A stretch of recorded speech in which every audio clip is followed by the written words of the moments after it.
안녕하십니까, 이공찬입니다.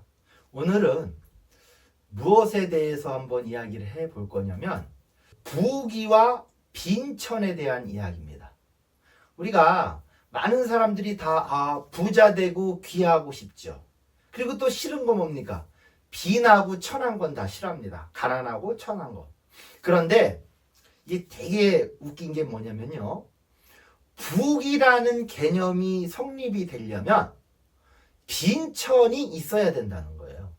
그러니까 이 얘기는 뭐냐면 부귀와 빈천은 따로 떨어지는 게 아니라 이어진다는 거죠. 그럼 예를 들어 부귀한 위치에 내가 올라갔다. 그런데 노력을 안 하잖아요. 그럼 어떻게 될까요? 빈천해지는 거죠. 또 빈천한 상황에서 내가 노력을 하잖아요. 어떻게 될 거예요? 다시 부귀해지는 겁니다. 그래서 이게 부귀와 빈천은 서로 이렇게 동전의 양면 마냥 서로 연결이 되어 있다는 거죠. 그래서 우리가 그럼 이제 이거를 어떻게 봐야 되냐. 그래서 그 중용이라는 책에 보면 뭐라고 얘기가 되어 있냐면 부귀에 임해서는 부귀를 행하고 빈천에 임해서는 빈천을 행한다. 이런 얘기가 있어요. 그게 뭐냐면 일단 중용이 뭐냐. 몸과 마음을 다 챙기는 이상적인 게 중용이에요. 그러면 부귀할 때 중용을 행하는 게 뭐냐? 바로 부하고 귀한 사람은요, 내가 부하고 귀하게 된 이 상황에서 그거를 혼자 독식하는 것이 아니라 그렇지 않은 사람들한테 도움을 주고 선을 쌓는 거죠. 그래서 이제 우리가 이러면서 적선이라 그러는 거죠. 그래서 쉽게 말해서 남들도 도와줄 수 있고 내 능력을 통해서 남들이 뭡니까? 많은 혜택을 입을 수 있게 이렇게 행하는 것이 부귀한 사람의 부귀의 행동이에요. 그러면 빈천한 사람이 빈천에 대한 행동은 뭐냐? 맨날 가난하고 이러니까 막 얻어먹고 이러는 게 아니라 노력을 해서, 그럼 또 노력도 어떻게 되냐면 가난하다고 뭐 법을 어기고 이게 아니에요. 그럴수록 더 양심을 지키면서 노력을 해야 돼요. 그래서 내가 다시 부귀로 올라갈 수 있는 거. 요게 필요하다는 거죠. 그러면 빈천한 상황에서 우리가 노력을 통해서 이제 부하고 귀하게 되는데 이 방법이 있다는 거죠. 방법이. 자, 어떻게 해야 되나? 자, 그래서 우리가 과거 옛날에 우리나라 대한민국은 뭐 60년대, 70년대, 80년대까지만 해도 그렇게 우리나라가 잘 사는 나라가 아니었죠. 쉽게 말해서 개도국이라고 하죠. 개발도상국이다. 그러니까 개발의 가능성이 있다. 이런 나라였는데 지금은 많이 봐도 어떻습니까? 예, 많이 부귀하죠. 그런데 사람들이 보면 이 부하고 귀해졌는데 삶의 만족도나 행복지수는 그때보다 오히려 떨어지더라는 거예요. 그 이유가 어디에 있나? 이걸 한번 볼게요. 그래서 빈하고 천한 사람이 노력을 통해서 이제 뭡니까? 부귀해질 때 이제 케이스가 첫 번째, 두 번째, 세 번째 단계가 있는데 이제 첫 번째는 뭐냐?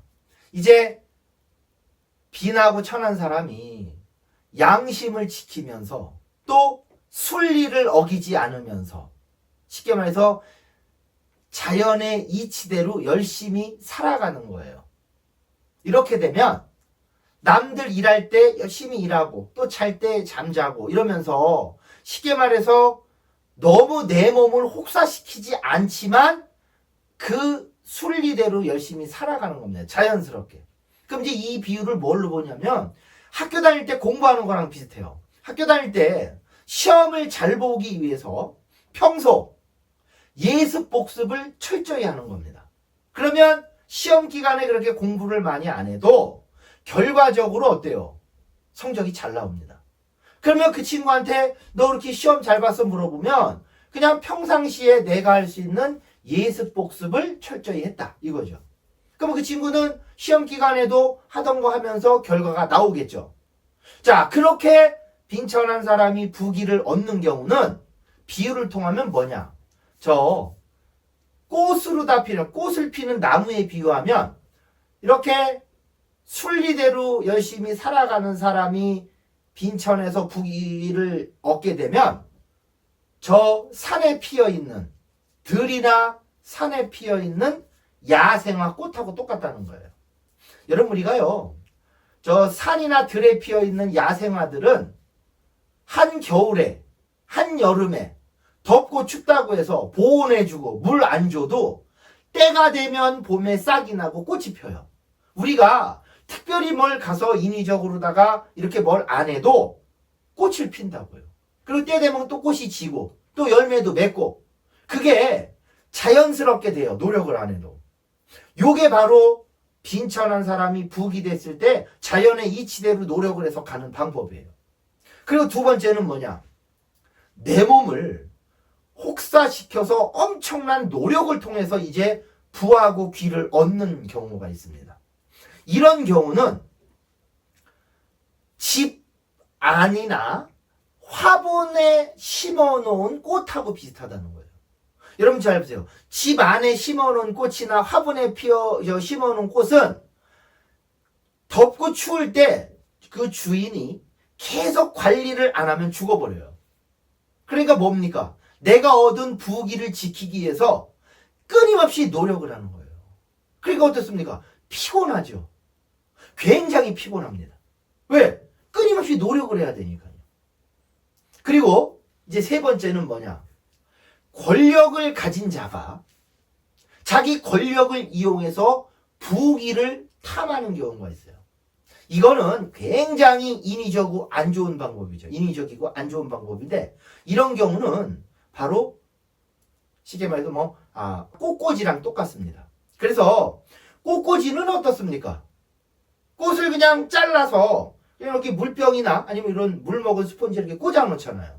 그러면 하루 이틀은 잘 가요. 근데 한 2, 3일 지나면 어떻습니까? 팍 시들어 버리는 거죠. 그렇게 얻은 부귀는 오래 못 갑니다. 그럼 우리가 제대로 얻는 부귀는 첫 번째 방법이에요.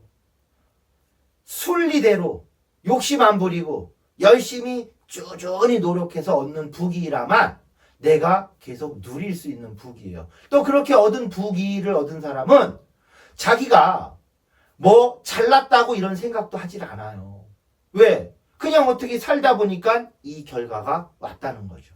그래서 우리가 이 부귀해질 때는 그 첫 번째 방법 그거를 해야 됩니다. 그런데 두 번째 방법을 해서 노력해서 이렇게 가면 굉장히 피곤한 거예요. 그래서 오늘날 한번 우리 주변의 사람들 보면 부하고 귀한데도 굉장히 피곤하다 이걸 보면 아마 두 번째 방법으로 가지 않았나 한번 생각해보고 세 번째로 간 사람들은 뭐 조금 있다 다 그냥 떨어지는 거죠. 그래서 우리가 부귀하고 빈천은 멀리 있는 게 아니라 종이 한 장처럼 내가 부귀한 사람도 노력 안 하면 빈천해지고 또 빈천한 사람이 노력 안 하면 부귀가 될 수 있는 그런 이치가 있는 겁니다.